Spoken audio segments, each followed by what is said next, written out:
अ, hi guys, तो unit 4 को शुरू करते हैं ज्योग्राफी की। तो यूनिट 4 में ध्यान रखना, 3 टॉपिक हैं। Agriculture, topologies, sorry typologies. Typologies से डरना मत। टाइपोलॉजीज का मतलब टाइप, सीधा क्लासिफिकेशन। एग्रीकल्चर की क्लासिफिकेशन है, एग्रीकल्चर के टाइप, कितने टाइप के एग्रीकल्चर होते हैं। सेकंड है agricultural facts of India. India के कुछ फैक्ट्स हैं कि कौन सा चावल कहाँ पे ज़्यादा उगाया जाता है, शुगर किन कहाँ पे ज़्यादा उगाया जाता है, कौन से स्टेट में ज़्यादा उगाया जाता है। तो ये है उसके फैक्ट्स। कितने परसेंट तुम्हारे पॉपुलेशन फार्मिंग में है, ये सारा। और एक थ्योरी है JH वॉन और ट्यूनिन की, लैंड यूज मॉडल थ्योरी है। लैंड लैंड कैसे यूज किया जाता है इंडिया में, उसकी थ्योरी है। 1826 में ये बना हुआ। फटाफट हम इसको देख लेते हैं कि क्या क्या होता है। तो एग्रीकल्चर के टाइपोलॉजीज में हम पहले देख लेते हैं कि एग्रीकल्चर के टाइप्स क्या होते हैं। सबसे पहले आता है, और ये हम पहले पिछले यूनिट में डिस्कस कर चुके हैं, सबसिस्टेंस। सबसिस्टेंस एग्रीकल्चर क्या होता है? सबसिस्टेंस मतलब अपने आप को सब क्या कहते हैं, सबसिस्टेंस के लिए यूज करना, मतलब सिर्फ सर्वाइवल के लिए यूज करना। तो उसमें क्या होगा, एक स्मॉल स्केल लैंड होगा और नीड बेस,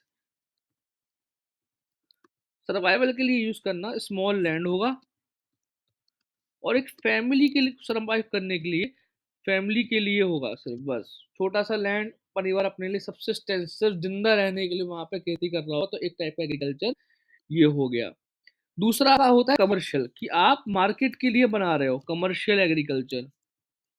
ठीक है, मैं पूरा नहीं लिख रहा हूँ। आप मार्केट के लिए बना रहे हो, ध्यान रखना, सबसिस्टेंस अपनी फैमिली के लिए। कमर्शियल मतलब आप मार्केट और प्रॉफिट के लिए बना रहे हो। ठीक है, तो इसमें हो जाएगा लार्ज स्केल, बहुत ही बड़े स्केल पर हो रहा होगा। And for profit, and profit या मार्केट के लिए आप यहाँ पे बना रहे हो, एग्रीकल्चर कर रहे होगे। अब आता है इंटेंसिव। इंटेंसिव मैंने आपको बताया था। इंटेंसिव में क्या होता है, जो कि इंडिया में प्रैक्टिस होता है बहुत ज्यादा, जहाँ पे लैंड छोटा होता है, स्मॉल लैंड, लेकिन जमीन छोटी है लेकिन पैदावार ज्यादा करनी है, तो क्या करेंगे, हाई लेबर होगी, हाई लेबर, काम करने वाले मजदूर ज्यादा होंगे इंटेंसिव एग्रीकल्चर में। इंटेंसिव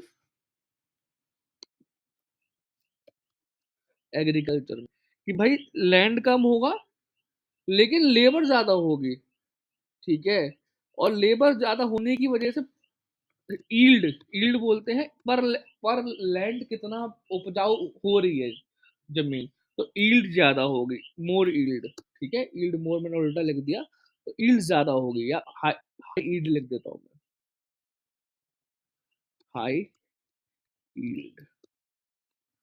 ठीक, ये हो गया। ठीक है, पहला आपका सबसे कमर्शियल एग्रीकल्चर। इंटेंसिव, इंटेंसिव मतलब अंदर ही अंदर हो रहा है, फिर एक्सटेंसिव हो जाएगा। इन मतलब अंदर, एक्सटेंसिव मतलब बाहर की तरफ। ठीक है, एक्सटेंसिव में क्या होगा कि सबसे एरिया एकदम ज्यादा होगा। ठीक है, एरिया एकदम ज्यादा होगा, लार्ज एरिया। देखो अब पहले ईल्ड का मतलब समझो, कम से कम जगह में ज्यादा से ज्यादा पौधे लगाना है, ज्यादा से ज्यादा फसल लगाना, उसे बोलते हैं ईल्ड।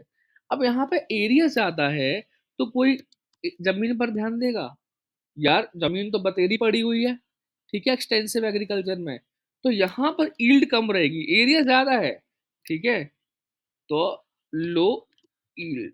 ईल्ड मतलब होता है पर एरिया कितनी फसल, मतलब एक छोटी सी जगह, अगर आपके पास सपोज करो छोटी सी जमीन है, छत, आपके घर की छत है, आप उसमें थोड़ी थोड़ी एक एक इंच की जमीन का ध्यान रखोगे ना, थोड़े से में आप सब कुछ उगाने की कोशिश करोगे, ज्यादा से ज्यादा उगाने की कोशिश करोगे। लेकिन जिसके पास बतेरी जमीन पड़ी हुई है, वो उतनी जमीन की वैल्यू नहीं समझेगा। ठीक है, तो छोटी जमीन, छोटी सी जमीन पर भी उसकी उपजाऊ, उसका उसका क्या कहते हैं, उससे एग्रीकल्चर या उससे क्रॉप ज्यादा से ज्यादा उगाना है, ज्यादा से ज्यादा फायदा लेना, उसको बोल रहे हैं हाई यील्ड। ठीक है, लेकिन एक्सटेंसिव में क्या जमीन की कमी है ही नहीं, तो फिर पर यूनिट एरिया में जो उसकी फसल उगाने का जो एरिया है, फसल उगने का जो एरिया है, वो हो गया आपका ईल्ड। तो यहाँ ईल्ड हो गई लो। ठीक है, अब आते हैं नेक्स्ट पे, ऑर्गेनिक एग्रीकल्चर। ऑर्गेनिक आप समझ ही गए होगे, यहाँ पे आपका ऑर्गेनिक एग्रीकल्चर। ऑर्गेनिक में एक ध्यान रखना, आपके फर्टिलाइजर यूज नहीं होंगे, सिर्फ नेचुरल प्रोसेस होगा। फर्टिलाइजर क्या होता है? केमिकल छिड़कना। ठीक है, no fertiliser, no fertiliser. Fertiliser मतलब एक क्या है? केमिकल है, आर्टिफिशियली मेड केमिकल है। तो पूरा ये नेचुरल मीन्स से होता है, नेचुरल मीन्स से होता है। ठीक है, नेचुरल मीन्स से होता है ऑर्गेनिक एग्रीकल्चर। फिर आता है एग्रो फॉरेस्ट्री। एग्रो फॉरेस्ट्री, देखो एग्रो फॉरेस्ट्री दो वर्ड मिलके बना है, एग्रो प्लस फॉरेस्ट्री मिलके बना हुआ है। ठीक है, एग्रो फॉरेस्ट मतलब क्या है कि एग्रीकल्चर और फॉरेस्ट से मिली हुई, फॉरेस्ट को साथ में लेके कर रहे हैं, और जो भी बनेगा एग्रो एग्रीकल्चर फॉरेस्ट को मिला के उसको बोलते हैं एग्रो फॉरेस्ट्री। तो इसके एग्रीकल्चर होते हैं, ये है एग्रीकल्चर की टाइपोलॉजी। बस एक टॉपिक खत्म हो गया। ठीक है, अब ये टाइपोलॉजी को बनाने के लिए, इतने टाइप की टाइपोलॉजी को बनाने के लिए ध्यान रखना कि ये बनाने के लिए रिमोट सेंसिंग और जीआईएस टेक्नोलॉजी का यूज हुआ था। ये सब इन सारे टाइपोलॉजी टाइप समझने के लिए रिमोट सेंसिंग और जीआईएस टेक्नोलॉजी का यूज हुआ था। ठीक है, इन दो चीजों का यूज हुआ था, टाइपोलॉजी हमको समझ में आई थी। ठीक है, आगे बढ़ते हैं। नेक्स्ट टॉपिक हमारा आ जाएगा, नेक्स्ट टॉपिक है Indian agriculture statistic. India statistic में समझना जो यहाँ पे लिखा है एग्रीकल्चर समझ। अब हम इसको समझें। दूसरा टॉपिक,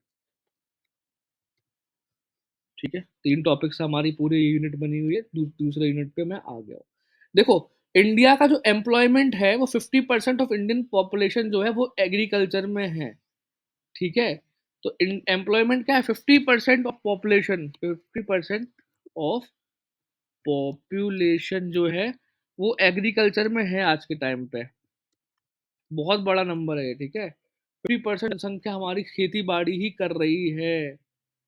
ठीक है, तो ये है जो एग्रीकल्चर का जो लैंड है। अगर 100% एग्रीकल्चर का लैंड है तो आउट ऑफ 100% 40 से 45% लैंड जो है, 40 से 45% ध्यान ना, फैक्ट्स है। 40 से 45% ऑफ लैंड है वो इरिगेशन से होते हैं। इरिगेशन, इरिगेशन उसका, इरिगेशन का मतलब होता है रिवर वगैरह से आर्टिफिशियली पंप से पानी डालना, रिवर या पंप से या अंडरग्राउंड से। मतलब पानी की कमी नहीं होगी, पानी की कमी नहीं होगी, पानी अपन लोग आर्टिफिशियली दे रहे हैं, उसको बोलते हैं इरिगेशन।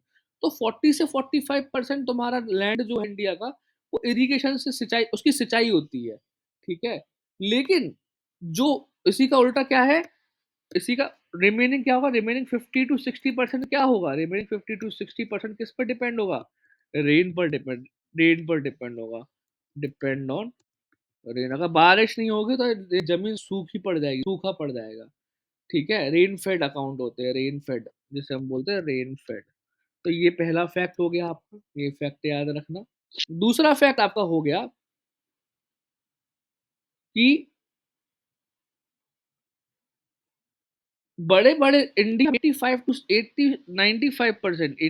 टू 90% जो फार्मर्स होते हैं ये छोटे फार्मर्स होते हैं। Farmers are small farmers, small farmers या स्मॉल स्केल प्रोडक्शन करते हैं, स्मॉल स्केल प्रोडक्शन करते हैं। सबसिस्टेंस फार्मिंग टाइप का समझ लो, सबसिस्टेंस फार्मिंग टाइप ही करते हैं। ठीक है, एवरेज साइज होता है, एवरेज साइज ऑफ लैंड होता है 1 हेक्टर। एवरेज लैंड है ये, बंदे हर बंदे के पास एवरेज लैंड है। ये फैक्ट है, ये याद रखना। आगे के फैक्ट्स कंटिन्यू करेंगे।